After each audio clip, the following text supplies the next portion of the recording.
lewat Zoom ini. Kami ingin mendengar firman-Mu. Pakailah hamba-Mu yang sederhana ini, biarlah suara-Mu yang kami dengar. Roh Kudus pimpin kami, kuasai kami, sehingga kami betul-betul diperbaharui pada malam hari ini. Semua kuasa kegelapan, roh jahat, penguasa dosa setan iblis, kami tolak Engkau dalam nama Tuhan Yesus. Berfirmanlah Bapa, segala kemuliaan hanya bagi-Mu. Haleluya. Kita semua berkata, amin. Amin. Nah, Amin. silakan ditampilkan PowerPoint-nya. Saya akan bicara 30 menit, lalu kita diskusi 30 menit ya Bapak Ibu ya. Supaya kita berkembang. Silakan PowerPoint disampaikan. Ya, sambil PowerPoint disampaikan. Ya.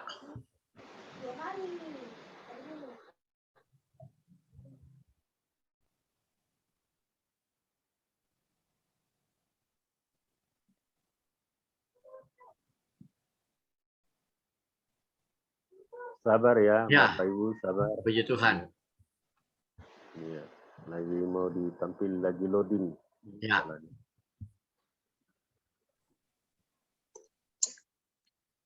Semoga saya bisa 30 menit dan kita bisa berdiskusi ya 30 menit. Iya. Ya. Betul. Tadi sudah diuji coba bisa tampil. Iya. Tadi cepat kok tadi. Ya.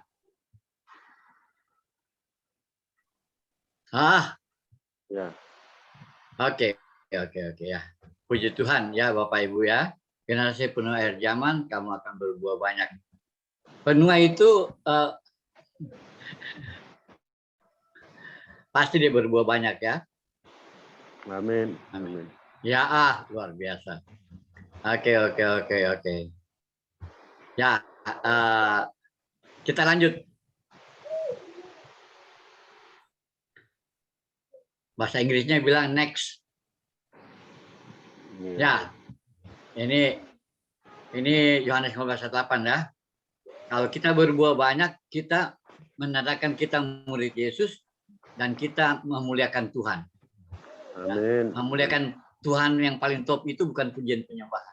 Memuliakan Tuhan yang paling top itu berbuah banyak. Ya, Tuhan senang jiwa-jiwa diselamatkan.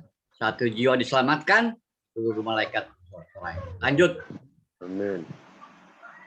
Nah, ini slogan misi. Kita baca sama-sama ya, nggak usah buka mute-nya ya. Baca sama-sama di tempat masing-masing. 2, 3. Save the lost at any cost. Selamatkan yang hilang berapapun harganya. Sekali lagi ya. 2, 3. Save the lost at any cost. Selamatkan yang hilang berapapun harganya. Amin. Lanjut. Mantap. Roma 1 ayat 14 ya. Saya bacakan aja, tapi Bapak Ibu baca juga di tempat ya. Kita harus aktif. Kalau kita aktif itu untuk kepentingan kita, bukan untuk kepentingan saya ya. Itu akan kembali kepada kita. Roma 1 ayat 14. Aku berhutang baik kepada orang Yunani maupun kepada orang bukan Yunani.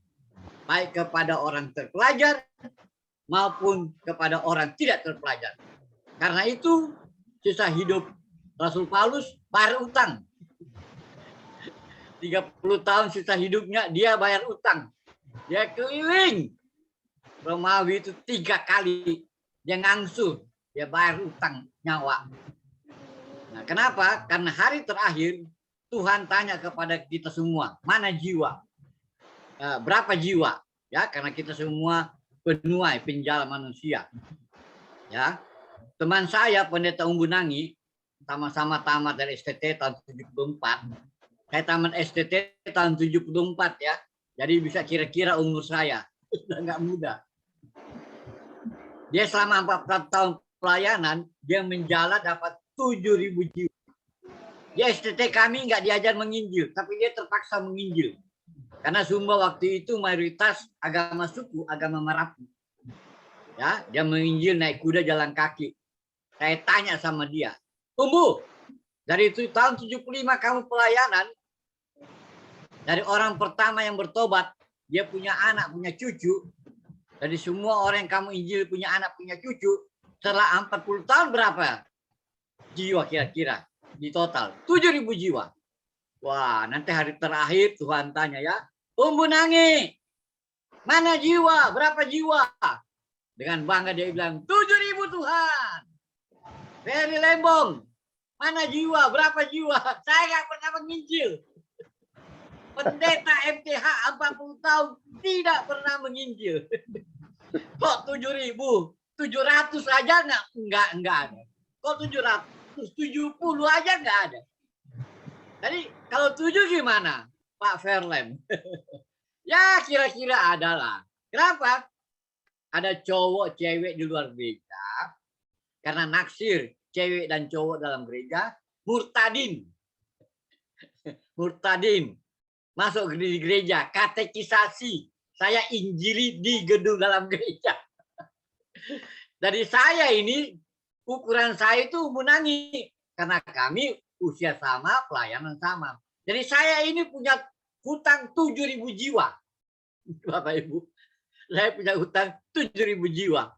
Itu kira-kira saya bertobat Bapak Ibu. Saya bertobat. Itu saya umur 65. Jadi kira-kira taksirnya tahun 2015. Bapak Ibu. Jadi baru ya. Kalau Bapak Ibu sini sudah lama menginjil, saya pendatang baru. Nah, puji Tuhan Bapak Ibu, pada waktu saya bertobat, saya segala-galanya untuk misi dan penginjilan. Nah, saya belajar satu ilmu penginjilan yang paling keren. Khusus kaum Kedar. Namanya pedoman 1. Penginjilan 3 saja. P5. Ya, saya belajar dan saya ditantang untuk menginjil di daerah syariah. Dan saya pergi Bapak Ibu menginjil di sebuah negara syariah di Asia Tenggara, di sana bahasa Melayu. 10 hari kami berempat dibayarin tiketnya, hotelnya, uang sakunya. 10 hari, tiap hari jalan kaki 8 jam cari jiwa. Saya senang sekali. Seumur hidup saya untuk pertama kali saya seperti Tuhan Yesus berjalan dari kota ke kota, desa ke desa, memberitakan Injil kerajaan Allah. Untuk pertama kali Alkitab hidup dalam diri saya. 8 jam. Teman-teman saya masih umur 40, saya itu hari sudah umur 65, Bapak Ibu. Itu di sana menginjil itu kriminal, masuk penjara. Bapak Ibu tahu apa? Pulang kami baptis 2 orang lokal. Baptis 2 orang lokal. Bagi saya itu mujizat. Nah, itu yang saya mau bagikan kepada kita semua di sini ya. Lanjut.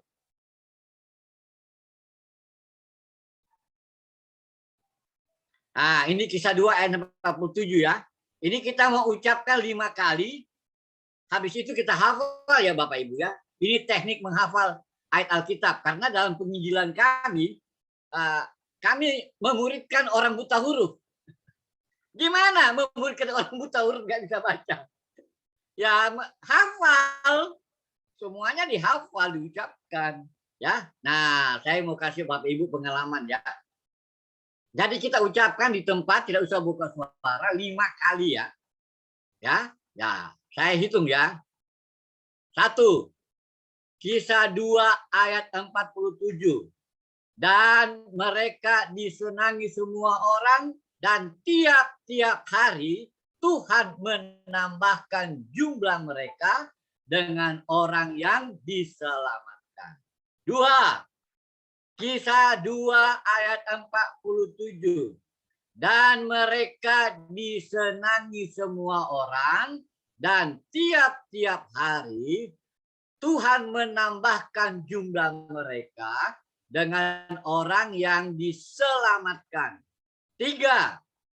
Dan mereka disenangi semua orang, dan tiap-tiap hari Tuhan menambahkan jumlah mereka dengan orang yang diselamatkan. 4. Dan kisah 2 ayat 47. Dan mereka disenangi semua orang, dan tiap-tiap hari Tuhan menambahkan jumlah mereka dengan orang yang diselamatkan. 5. Kisah 2 ayat 47. Dan mereka disenangi semua orang, dan tiap-tiap hari Tuhan menambahkan jumlah mereka dengan orang yang diselamatkan. Lanjut. Nah, sekarang hafal ya. 1. Kisah 2 ayat 47.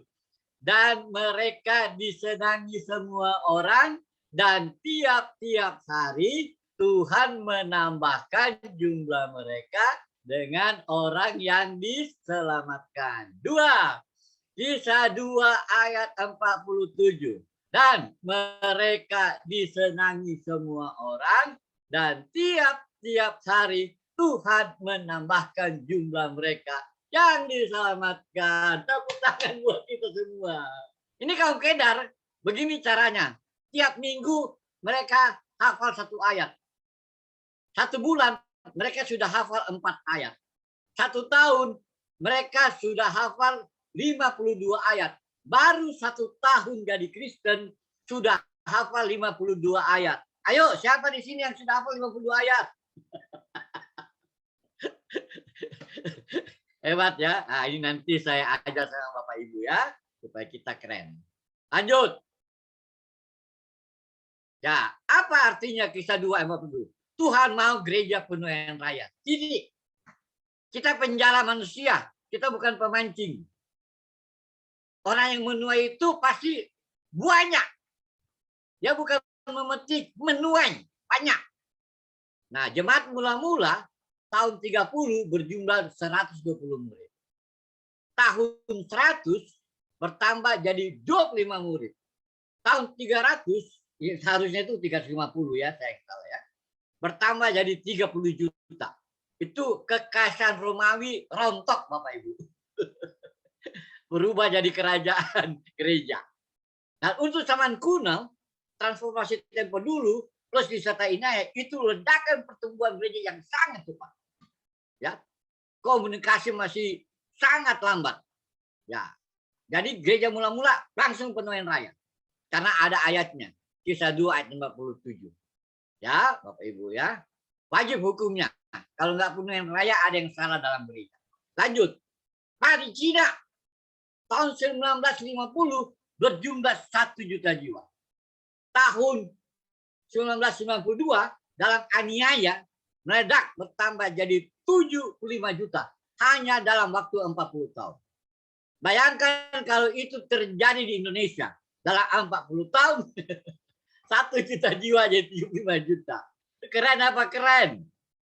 Sekarang di Cina tiap hari bertambah 25.000 jiwa. Jadi kemarin tuh sudah bertambah 25.000. Besok 25.000. 1 bulan itu berarti 750.000. 1 tahun itu berarti 9 juta jiwa. Bayangkan kalau itu terjadi di Indonesia. Ledakan pertumbuhan gereja di Cina adalah yang paling besar di sepanjang sejarah gereja. Jadi sedang terjadi. Jangan bilang tidak mungkin ya. Gereja mula-mula dan gereja yang terakhir sedang terjadi.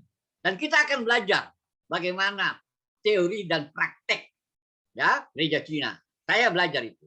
Ada bukunya Bapak Ibu. Nanti Bapak Ibu minta nomor WA saya ya. Saya kasih tahu apa bukunya. Lanjut. Search and Rescue. Kita gereja adalah tim SAR kerajaan Allah. Loh, kalau tim SAR kan berarti situasi gawat, ada bencana tiap. Benar, ada bencana tiap hari. Tiap hari ada bencana besar.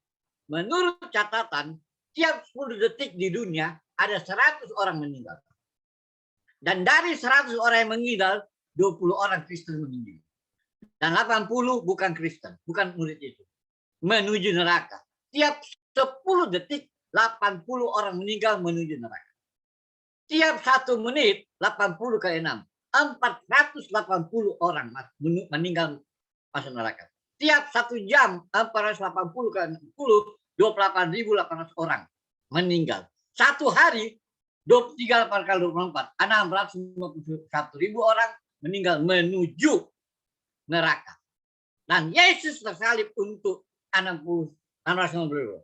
Besok saudara-saudara, sudah 690.000 orang meninggal dunia neraka. Gimana? Masih bisa tidur nyenyak? Masih bisa santai-santai? Berhela-hela, berhura-hura, tidak mau menginjil, tidak mau penuaian raya. Wah, Yesus tersalib berdarah-darah untuk mereka. Ya, makanya semangat ya Bapak Ibu ya. Lanjut. Nah, gimana caranya supaya kita penuaian raya? Ini saya punya 6 catatan ya Bapak Ibu ya. Pertama, semua anggota jemaat terlibat amanat agung yang menghasilkan penuaian raya. Kenapa gereja Bapak Ibu tidak penuaian raya? Karena tidak semua anggota jemaat yang terlibat. Di gereja mula-mula, semua anggota jemaat menginjil. Di gereja Cina, semua anggota jemaat bergerak. Yang kedua, semua jemaat mampu menginjil. Baik kakek nenek, bapak ibu, dewasa muda, dewasa, anak muda, remaja, anak SMA, anak SMP, anak SD, mampu menginjil. Ya, mampu. Kan ini ada ilmunya semua Bapak Ibu. Ada ilmunya. Anak-anak bisa menginjil anak-anak. Ya, keren. Semua jemaat mampu membaptis. Diajarkan. Ya. Semua jemaat mampu melatih atau memuridkan. Yesus itu kan bukan cuma mengajar, dia melatih Bapak Ibu. Yesus cuma bukan khotbah. Saya kalau diundang berkhotbah saya malas. Kalau training saya mau. Karena Yesus itu training, melatih. Dia tidak hanya mengajar. Ya, training dia. Langsung praktek di jalan. 3,5 tahun. Ya. Saya kalau diundang khotbah saya malas. Tapi bikin training, mari. Semua jemaat mampu merilis jemaat. Jadi ini imamat yang rajani dipraktikkan. Semua jemaat mampu mengembangkan pemimpin. Bahwa ada yang tidak mau, silakan. Tapi semua diberi kesempatan, terbuka. Tidak dibatasi. Itu yang terjadi di jemaat mula-mula, itu yang terjadi di gereja Cina, itu yang terjadi semua di gereja underground church di seluruh dunia. Saya ikut organisasi underground church di Indonesia. Di seluruh Indonesia saya ikut organisasinya. Jadi saya tahu persis ya. Lanjut. Nah, gimana caranya kita memulai ini, Pak Ferlem, adakan training penuaian raya. Ya. Nah, ini GPAS ini paling keren. Harus naik kelas nih. Ya, harus next level GPAS. Pertama, saya usul kepada GPAS, kita undang semua calon penuai. Ikut training penuaian raya 12 sesi sekali seminggu. Kita bangkitkan hati misi dan ajar keterampilan amanat agung. Ya, jadi Bapak Ibu ini penuai, jeruk berbuah jeruk, apel berbuah apel, guru sekolah minggu berbuah guru sekolah minggu, pemain organ berbuah pemain organ, penuai berbuah ya berbuah penuai. Ya, Bapak Ibu harus berbuah penuai. Jadi saya usul GPAS adakan training khusus. Saya bersedia ngajar. Berapa biayanya Pak Ferlem? Gratis. Ya, gratis kita tentukan. Nah, kita undang calon-calon penuai. Ya, supaya GPAS ini bermultiplikasi, bermultiplikasi. Oke? Yang kedua Bapak Ibu, puji Tuhan, ini di Jakarta ada pelatihan gerakan perintisan jemaat-jemaat Kristen Jakarta bulan Juni. Ya, Bapak Ibu nanti minta nomor WA saya sama Pak Munte, komunikasi dengan saya. Jadi di Jabodetabek kita rencana membuat underground church khusus kaum Kedat. Gratis ya. Pelatihannya cuma 1 hari. Gratis. Perintisan jadi penginjilan tidak akan menghasilkan penuaian raya. Enggak. Apa yang menghasilkan penuaian raya? Gerakan perintisan jemaat-jemaat. Siapa yang lakukan itu? Rasul Paulus. Makanya Rasul Paulus tidak cuma menginjil kan, dia menetapkan penatua-penatua. Dia akan menetapkan. Kalau dia meninggalkan kota dengan jawab, dia akan kembali mengangkat para penatua. Ya. Nah, ini caranya Bapak Ibu ya. Jadi saya menawarkan 2 program kepada GPAS ya. Pertama, kita adakan training penuaian raya. Terbuka untuk semua anggota GPAS, tapi jangan lupa undang calon-calon penuai. Dan 12 sesi ini bisa kita adakan berkali-kali. Ya, waktunya nanti kita sepakat. Yang kedua, Bapak Ibu Jabodetabek ya, bisa ikut nanti bulan Juni. Kurs GPJJ ya. Kurs kaum keda. Saya bergabung di situ Bapak Ibu ya. Oke, cukup jelas kiranya ya. Lanjut.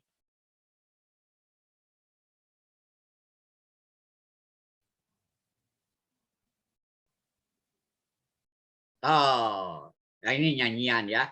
Nyanyiannya kita nyanyikan. Kenapa saya kasih dalam kurung saya? Karena orang biasa begini. Ketika Tuhan tanya, siapakah yang akan kuutus? Saya siap. Utuslah dia. Saya siap untuk dia. Makanya saya ganti lagunya. Bukan berikan pada kami, berikan pada saya. Ya, kita nyanyi satu kali lagu ini ya. Pas itu kita tanya jawab. Ibu Teti pasti tahu lah lagu ini. Iya, semua tahu. Tahu semua. Silakan mau pakai organ boleh, Bu Teti. Selalu dinyanyikan, Pak, di Gepas. Ya, bagus. Tapi berikan pada saya ya, bukan berikan pada kami ya.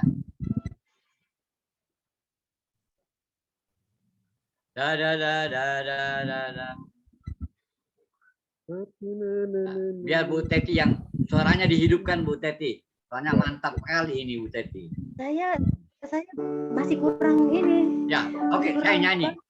Ya, Bapak aja. Boleh. Berikan pada saya hati yang mengasihi, jiwa-jiwa yang belum mengenal kasih Bapa. Mereka yang dalam, mereka yang tersesat, hati saya iba seperti hatimu Yesus. Tuhan, ini tugas saya, beri keberanian bagi saya. Taruhlah roh yang rela melayani dan menyenangkan hati Tuhan. Itu yang apa sih suara saya? Iya. Oke, nggak apa-apa deh. Satu kali lagi, silakan Bu Teti. Coba Ibu tadi apa tidak?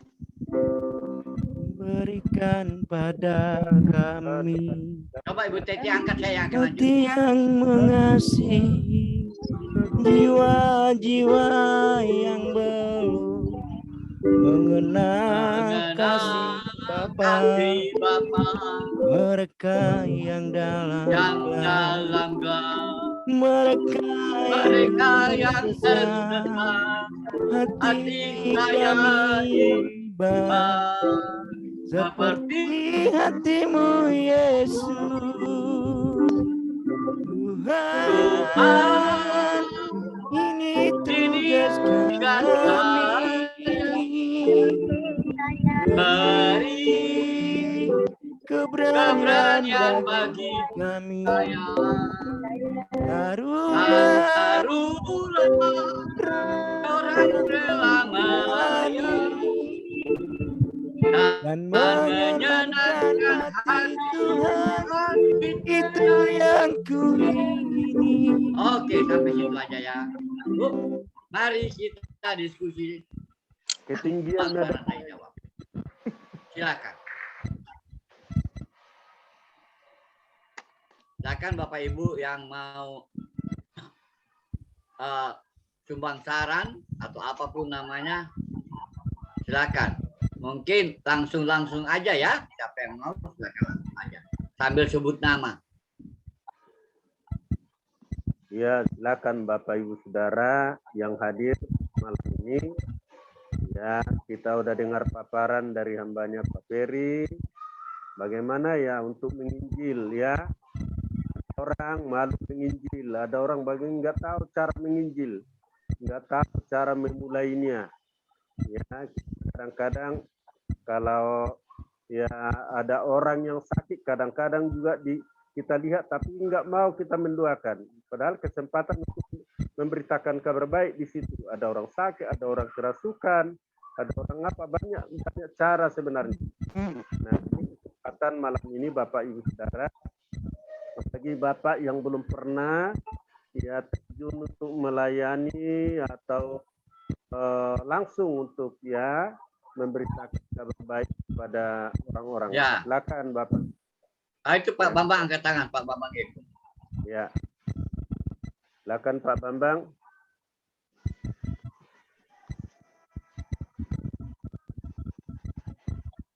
Ya. Boleh saya? Kalau tidak ada siapa saja silakan Bapak Ibu. Saya boleh Pak Peri dengan Andre. Agak keras suaranya. Pak siapa ini? Dengan Andre. Silakan Pak Andre.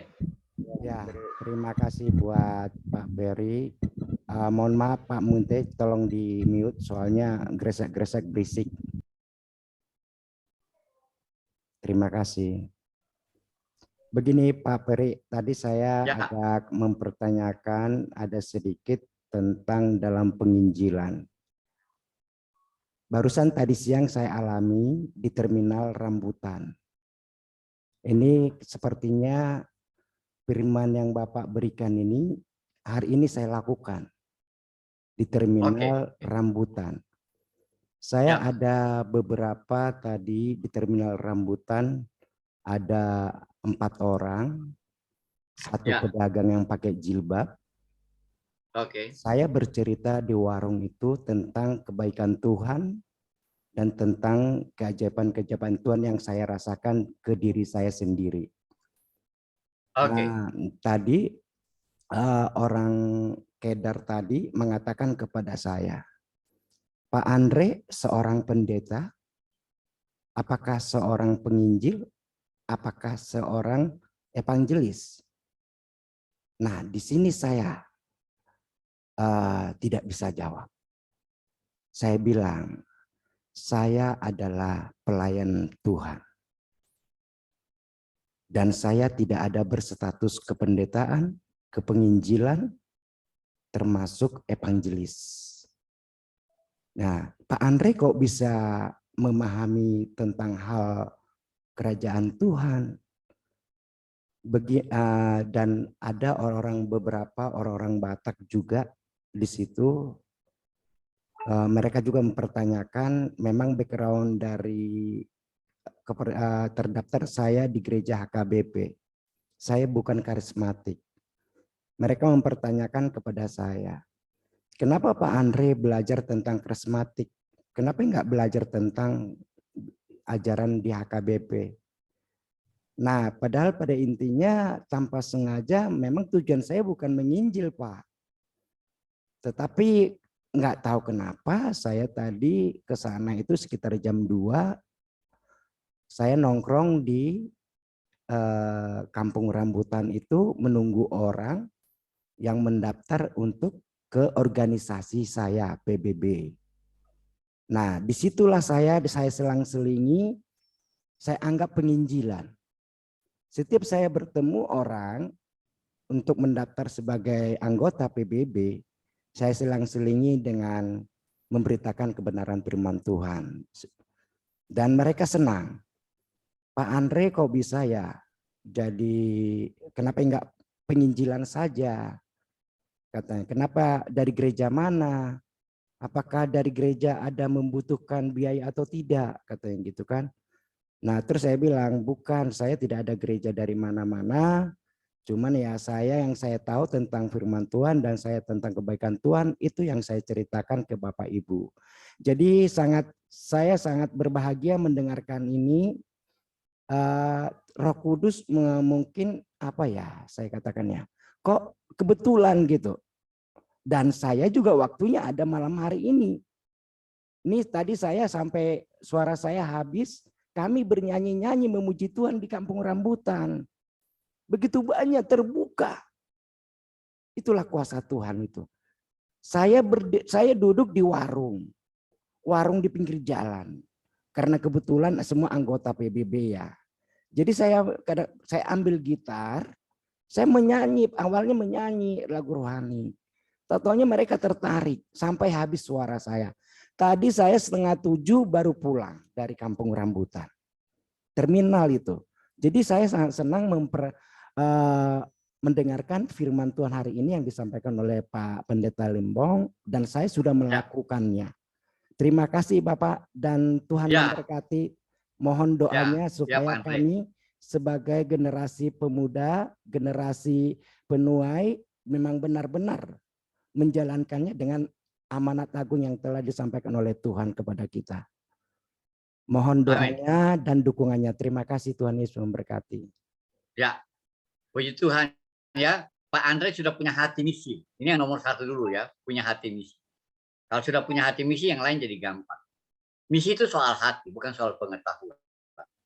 Penginjilan itu soal hati, ya. Itu yang pertama. Kemudian Pak Andre, dalam ilmu yang saya belajar, kalau kita mau menginjili kaum Kedar, kalau Bapak Ibu mau penuaian raya, kaum Kedar. Kenapa? Mereka ada 200 juta. Setidaknya ada 200 juta. Jadi kalau kita tidak fokus kaum Kedar, jangan mimpi penuaian raya. Penuaian raya di Indonesia itu kaum Kedar. Setidaknya 200 juta. Ya. Jadi kalau Bapak Ibu mau efektif, fokus penginjilan kaum Kedar. Di situ kita penuaian. Ya. Dan dalam ilmu yang saya belajar, kita tidak target orang yang sudah anggota gereja. Kita target kaum Kedar. Saya waktu di negara syariah, ya, ketemu orang Taiwan, kami lewat. Ketemu kaum Kedar menginjil. Dan dalam penginjilan, ya, jangan menginjil banyak orang. Ada 1 orang negatif, habis dah. Dia pengaruhi. Dalam ilmu yang saya belajar, kita menginjilan perorangan. Ya, perorangan. Kalau kita dapat 1 orang, dan ternyata kualitasnya Saifuddin Ibrahim, Bapak Ibu penuaian raya lah. Lewat orang itu. Ya. Nah, jadi nanti kita akan belajar bagaimana ya. Jadi pokoknya kuncinya penuaian raya ya.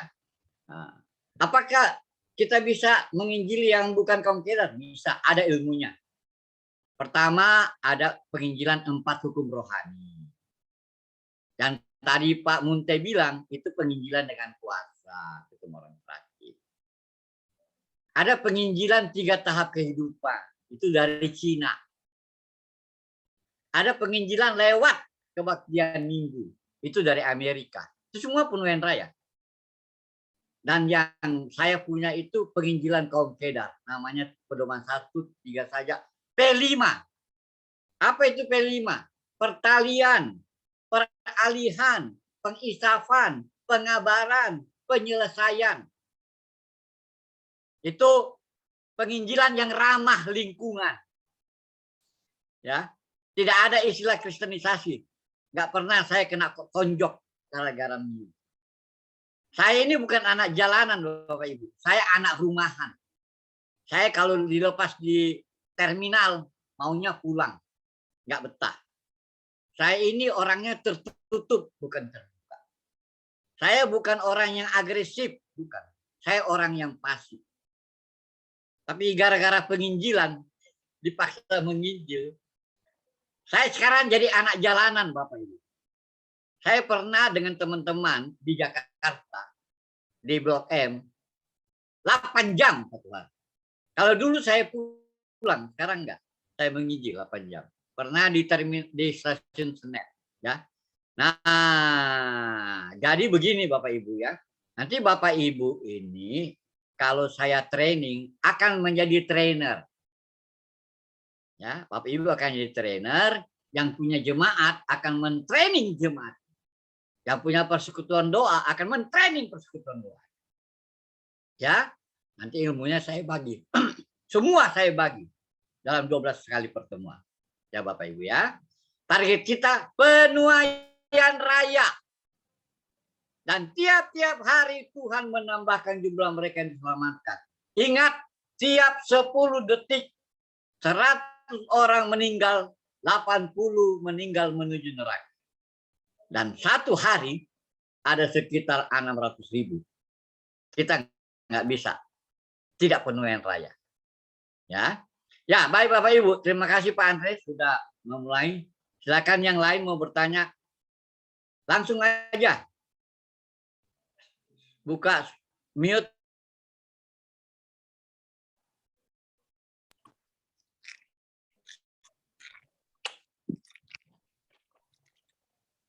Pak Ferry ya, saya mau bertanya Ya. ya. Ibu siapa? Ibu Rustin. Ibu Rusin, silakan. Ya, apa yang diajarkan sama Pak Ferry ini ya memang membutuhkan waktu yang lama Pak ya, tidak semudah itu. Ini harus dimulai dari kecil ini Pak, dari para misionaris ini biasanya Pak ya. Karena dari saya Bapak katakan ini sampai 1 sampai 6 itu merintis jemaat, mampu mengembangkan pemimpin, mampu melatih, membaptis, menginjil lah.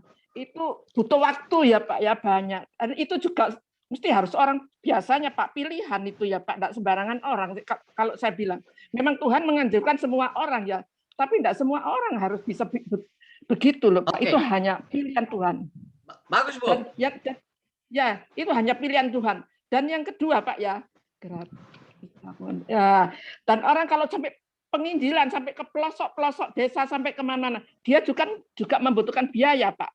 Ya, kalau orang itu tidak punya biaya, terus itu dari mana Pak? Gitu loh. Oke. Yang kedua. Udah itu aja. Baik, baik Ibu. Ini pertanyaan bagus sekali. Ya. Ibu tahu, ini saya cerita ya. Ya, ilmu yang saya belajar ini dari Pak Yeheskel namanya. Ya, dia tahun 2005 dan istrinya sama-sama tamatan seminari. Dia ini anak nakal, anak bandel. Nggak mau belajar, merokok, mabuk, berkelahi. Bukan anak jahat, anak bandel, bertobat. Badannya penuh tato, Bapak Ibu. Ya, burusin ya. Dia dan istri ke Jawa Tengah dengan satu catatan, hanya menginjil kaum Kedah. Tidak menginjil orang gereja, tidak menginjil orang Buddha, orang Hindu, orang animisme, orang ateis, enggak, kaum Kedah. 2002 sampai 2015, Bapak Ibu tahu berapa jiwa diselamatkan? 10 tahun. 10.000 jiwa. Underground church, gereja bawah tanah. Tidak punya gedung gereja. Jemaat rumah. Saya sudah ikut jemaat rumah. Saya ikut jaringan mereka. Bapak Ibu tahu, dia punya jemaat. Ada yang buta huruf. Mbah Putri, Mbah Kakung. Ini Jawa. Buta huruf. Buta huruf, Ibu Rustin. Ya, memang murid itu rasul-rasul orang hebat, Bu Rustin. Enggak. Nelayan. Kelas bawah.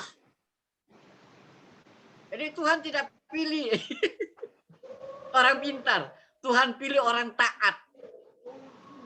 Amin, amin. Mereka menginjil. Mereka buta huruf. Gimana memuridkan orang buta huruf? Itu sudah paling top di dunia. Kalau Bapak Ibu bisa memuridkan orang buta huruf, saya nggak ada lawan. Nggak ada. Semua dihafal. Ya, jadi ini ilmu keren sekali Bapak Ibu yang saya mau ajarkan. Ini semua maaf ya, gereja bawah tanah di Indonesia pakai ilmu ini. Maaf kalau saya khusus kaum Kedah ya, pakai ilmu ini. Ini nggak perlu debat kitab suci Al-Quran. Ramah lingkungan. Kenapa ramah lingkungan? Tidak menyinggung agamanya, tidak menyinggung kitab sucinya, tidak menyinggung nabinya. Jadi kalau Bapak Ibu belajar P5, nggak perlu pengetahuan Al-Quran. Nggak perlu. Saya pernah ketemu ibu-ibu buta huruf, pekerjaannya penyadap karet, umur 60. Banyak memenangkan jiwa. Nah, gimana tuh? Umur 60, Mbah Putri, nenek-nenek, opung, buta huruf, penyadap karet. Gimana bisa menginjil? Bagaimana bisa memuridkan? Saya ketemu orangnya, saya yang fotonya udah hilang. Dia cerita, gimana ya saya cara menginjil? Begini Pak Ferry, saya bilang sama keponakan saya yang bukan Kristen. Nah, tolong Mbah ya, Mbah kan nggak bisa baca. Ini ada buku kamu tolong bacain ya, Mbak mau dengar. Itu Alkitab. Jadi nanti Mbah kasih duit 5.000. Ya di desa itu 5.000 keren lah. Jadi bacalah. Itu anak bukan Kristen, Alkitab. Baca. Berhari-hari. Dia dengar serius. Ya. Bapak Ibu tahu apa? Itu yang baca jadi Kristen. Terima Isa Al-Masih. Firman Tuhan tidak akan kembali sia-sia. Aneh kan? Aneh. Itu orang pilihan Tuhan. Jadi orang pilihan Tuhan bukan berarti berpendidikan, S1, S2, punya rumah. Itu keliru. Bukan aku yang pilih, bukan kamu yang pilih aku. Kamu yang aku pilih, yang tidak layak untuk mempermalukan. Ya. Jadi ini sudah terbukti ya. Ini yang saya cerita ini bukan teori, ini praktek. Ya, Bapak Ibu semangat ya. Tadi bersinggungan lama, betul Ibu, prosesnya lama. Tapi langsung mulai. Jadi nanti kalau belajar di saya, teori praktek, teori praktek, teori praktek, teori praktek, langsung pintar. Langsung pintar. Bapak Ibu. Teori gampang Pak, prakteknya yang sulit. Oh, tidak, prakteknya tidak sulit. Prakteknya tidak sulit. Ya. Prakteknya asal mau itu aja. Nah, seperti tadi Pak Andre tadi kan, dia punya hati misi. Ya, dengan segala pengetahuannya dia coba. Jalan kan? Yang penting hati mau. Tidak sulit. Ini sudah kesaksian. Wong deso bisa menginjil, bisa memuridkan. Ya, Bapak Ibu, kalau ikut dia punya jemaat rumah, dalam waktu 3 bulan, Bapak Ibu langsung bisa memimpin jemaat rumah. Enggak banyak-banyak. 3 bulan. Karena ini lain dengan semua kegiatan Kristen kita. Lain Bapak Ibu.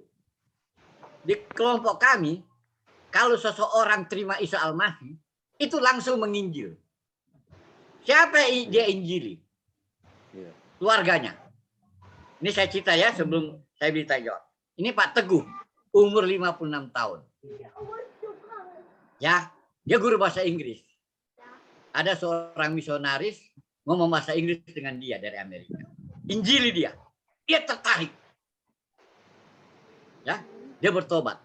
Lalu Pak Heskel tindak lanjuti. Begitu dia terima Isa Al-Masih, besoknya Pak Teguh cerita sama istrinya. Langsung menginjil Ibu. Istrinya tolak. Langsung dia injili anak-anaknya. Anak-anaknya tolak. Akibatnya apa? Istrinya minta cerai. Masuk KUA. Dan apa keputusan KUA? Cerai diizinkan dan semua harta milik jadi milik istri. Padahal itu hartanya hasil pekerjaan suami sebagai guru bahasa Inggris. Bayangkan, sudah ditinggalin istri anak, habis harta. Pak Teguh, umur 56. Sekarang dia umur 72. Bapak Ibu tahu? Sekarang di bawah dia. Berapa tahun itu ya? 56. 16 tahun. Ribuan jiwa di bawah dia. Nggak ada jabatan pendeta, nggak ada MTH. Umur 72. Ya. Jadi saya kan tadi sudah kasih materi gereja mula-mula berkembang gereja Cina. Jadi ini bukan teori ya, ini praktek sudah dibuktikan. Oke, semangat ya. Ini termasuk teori dan praktek Pak ya. Satu kali lagi toh Pak, satu kali lagi aja. Ini Bapak ini di dalam penginjilan ini khotbah seperti ini apakah juga termasuk penginjilan? Ini bukan penginjilan Pak, ini training. Oh, training. Ya. Yes. Nah, itu nanti kita mesti definisikan. Apa itu menginjil? Apa itu Injil? Mesti definisikan. Kalau enggak, kita anggap kita penginjilan padahal kita bukan penginjilan. Kita anggap kita memberitakan Injil, padahal kita tidak memberitakan Injil. Kadang-kadang yang kita beritakan sembako, supermi, bantuan sosial. Bukan. Injil itu kebantuan sosial. Nah, nanti kita belajar pelan-pelan ya, Bapak Ibu ya. Saya hanya mau membesarkan hati Bapak Ibu bahwa ini sudah apa yang saya ajarkan sedang terjadi di seluruh dunia. Ya. Maaf Bapak Ibu. 7 tahun lalu saya bertobat. Saya baca 100 buku. Tidak untuk cari gelar. Di otak saya ini penuh dengan pengetahuan misi dan penginjilan. Dan saya praktek. Saya bukan cuma teori. Dan saya semangat membagi pada. Saya tidak lagi menyombongkan diri. Saya lagi meyakinkan diri Bapak Ibu bahwa Bapak Ibu juga bisa. Ya, oke. Masih ada waktu. Siapa yang mau bertanya lagi? Atau mau Ya, bisa Pak Jantu. Pak Ferry bisa tanya Pak Ferry. Saya juga Mari mau Pak. bertanya Pak Ferry nanti. Kenapa? Ya, bisa tanya Pak. Boleh, Pak boleh, Ferry. boleh. Bagaimana pengalaman Pak Ferry di dalam follow up untuk orang-orang yang diinjili? Itu aja Pak. Terima Oke. kasih. Jadi begini Pak Jantu ya. Saya karena faktor usia, saya sudah tidak efektif lagi kalau turun lapangan. Jadi saya sekarang menjadi mobilisator. Saya jadi trainer. Karena hutang saya kan 7.000. Jadi saya targetkan itu sebenarnya para penuai. Karena kalau Bapak Ibu penuai, apalagi gembala jemaat, pasti punya banyak pengikut. Ya, misalnya minta maaf ya, Pak Jantu gembala, punya jemaat 10 keluarga, itu berarti saya dapat 11 keluarga, ya. Nah, bagaimana caranya follow up? Jadi, begitu seseorang terima Isa Al-Masih, kalau dalam sistem kami, itu langsung dibaptis. Langsung pertemuan tiap minggu. Ada kurikulumnya, ada. Dalam waktu 1 bulan, dia sudah langsung ikut menginjil.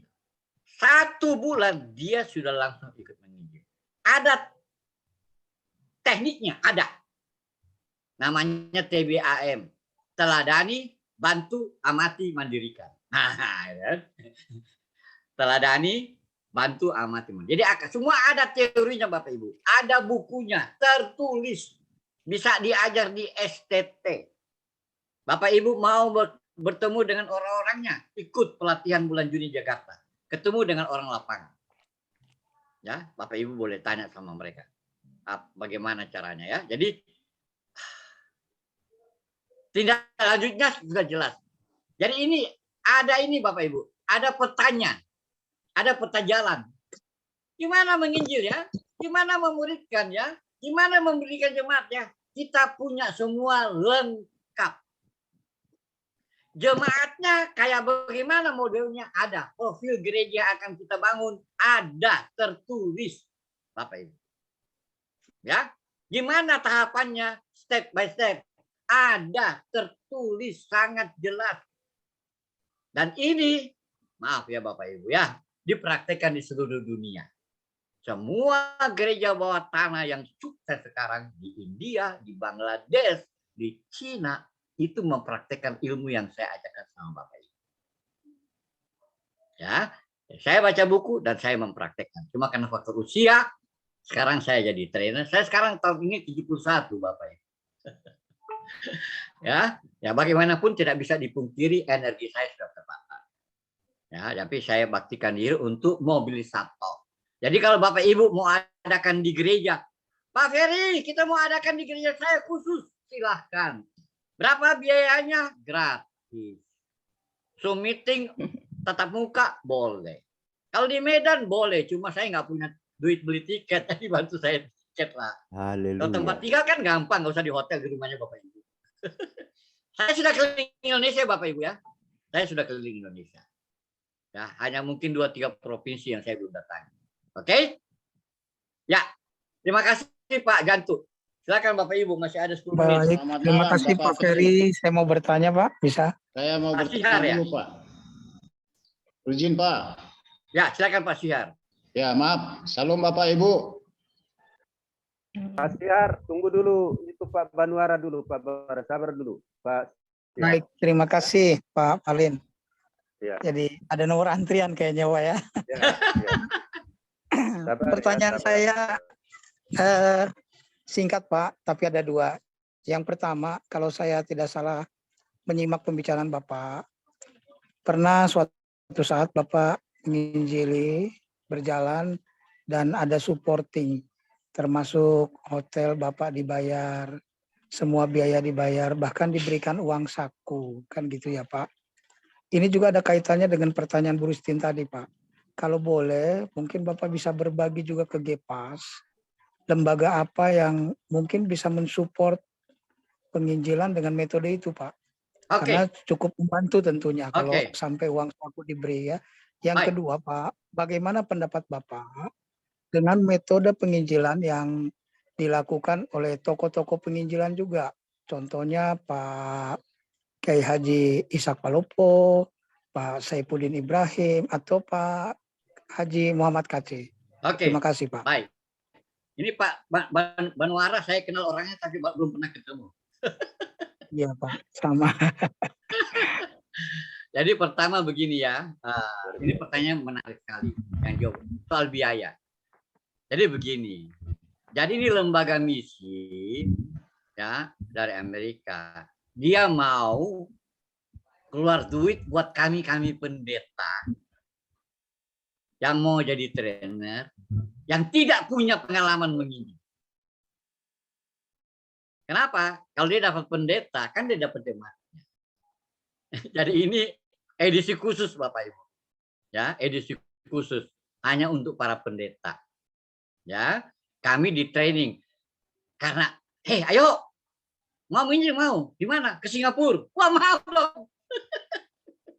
Ya kan? Kalau bilang ke Aceh, aduh kurang semangat Mas Indonesia. Ayo ke Sarawak. Oh, mau. Itu pancingnya Bapak Ibu ya. Saya pergi ya. Jadi itu soal biaya ya. Masih soal biaya yang kedua. Untuk Bu Rustin juga. Gimana biaya? Ini teman saya Bapak Ibu, Pak Yeskel. Dia berhasil dapat 4 orang. Tapi 4 orang ini kualitasnya tanah yang subur. Ya. Kualitasnya tanah yang subur. Berbuah banyak. Jadi Pak Yesir hanya fokus 4 orang ini. Dan 4 orang ini yang bermultiplikasi. Jadi 8, jadi 16, jadi 32 yang mereka. Ya. Pak Yeskel ini hanya bantu 4 orang. Juga bantu dana bagi yang memerlukan. Saya tidak tahu apa semuanya mereka dibantu atau tidak, tapi ada yang dibantu. Ya, karena Pak Yeskel sangat dipercayai oleh para misionaris. Mereka kasih dia dana untuk bantu. Tapi yang 4 orang ini ke bawahnya sudah tidak keluar duit. Sudah nggak keluar duit. Jadi sebenarnya penginjilan itu kalau kita tahu strateginya murah meriah. Ya, murah meriah. Jadi sekali lagi Pak Yeskel itu dia perhatikan. Jadi kalau kita menangkan jiwa, kita lihat ada kebutuhan dana enggak? Kalau enggak jangan dibantu. Pak Yeskel waktu dia memuridkan, yang memuridkan itu Pak Agus namanya. Itu dia naik motor 10 kilo. Enggak dikasih uang bensin Bapak Ibu. Itu bukti dia jadi Kristen bukan karena duit. Jadi kalau dalam metode kami, kasih duit itu haram hukumnya. Duit itu merusak. Nanti kalau dia mulai berkembang, kita lihat. Dia perlu dibantu enggak? Kalau enggak perlu dibantu, enggak keluar duit. Ya. Jadi dalam penginjilan kami ini murah meriah. Ya. Nyaris tidak ada bantuan uang. Nyaris tidak ada bantuan uang. Kalaupun ada, itu fakultatif edisi khusus ya. Ya, tentu kalau kita lihat kaum Kedar seperti Pak Teguh. Itu yang pertama ya. Yang kedua, bagaimana pendapat saya tentang Saifuddin Ibrahim, Bapak Kusena. Mereka itu penginjilan kontekstual. Penginjilan kontekstual itu ajak dialog. Kadang-kadang ajak debat. Yang mampu kalau kita punya pengetahuan Al-Quran. Silakan aja. Saya tidak ajarkan itu karena saya tidak punya pengetahuan Al-Quran. Saya tidak mengajarkan penginjilan kontekstual. Walaupun saya punya buku-bukunya. Saya punya buku. Islam bertanya, Kristen menjawab. Itu penginjilan kontekstual. Bapak Ibu yang mau, bilang sama saya. Ya, minta nomor WA saya. Sama Pak ini. Saya mau tuh buku Islam bertanya, Kristen menjawab. Ada, saya punya. Itu penginjilan kontekstual. Semua kritik kepada Kristen dijawab. Ada lagi yang satu, penginjilan pribadi. Itu orang yang nulis, darahnya halal. Mau dibunuh. Itu bagus sekali. Amin. Ya, tapi mau. Jadi itu Pak Banuara, saya silakan. Penginjilan kontekstual cuma tidak semua orang. Hanya orang-orang khusus yang mampu. Tapi kalau mau yang seluruh anggota jemaat mampu, ini yang saya ajarkan. P5. Ya. Semua anggota jemaat mampu. Tidak perlu pengetahuan Al-Quran. Ya Bapak Ibu ya. Jadi, ya, terima kasih Pak Banuara. Terima kasih. Ya. Silakan Pak Syihar. Ya, baik. Terima kasih Bapak Ferry. Ya. Saya mau menyampaikan pertanyaan di dalam kebenaran firman Tuhan di dalam Matius 28 ayat 16 sampai 20 itu ada perintah untuk memberitakan Injil. Ya. Ya. Nah, itu perintah kepada 12 murid ya. Daripada ya yang dipilih oleh Tuhan Yesus Kristus. Nah, saya melihat kisah 12 murid ini dengan kematiannya yang begitu tragis. Ya. Nah, saya ingin bertanya, Bapak. Ya. Apakah murid Tuhan Yesus ini ada punya kesalahan? Sebab Yesus sudah mengatakan di dalam ayat 18, kepadaku telah diberikan segala kuasa di surga dan di bumi. Ya. Kenapa? Ya, pada waktu yang membuat